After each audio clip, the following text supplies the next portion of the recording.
Jaką mamy burzę. Proszę zobaczyć, jak tutaj leje. 10 czerwca.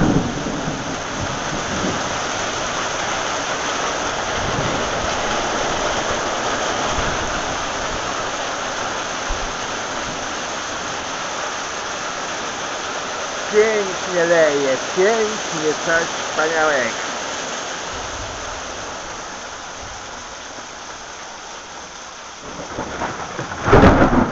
Ale wali coś.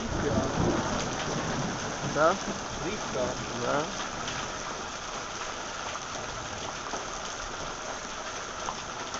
Już ustaje chyba.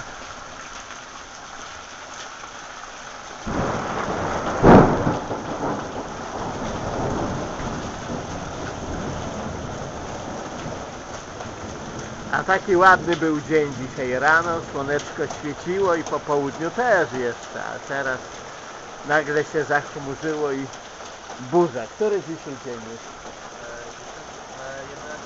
11 czerwiec 2009. No już ustaje.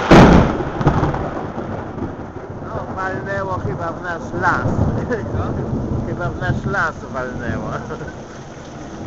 Ciekawe czy te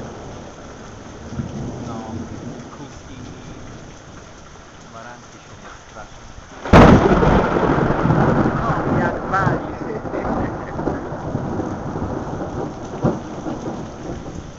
Kozy się boją na pewno i barany.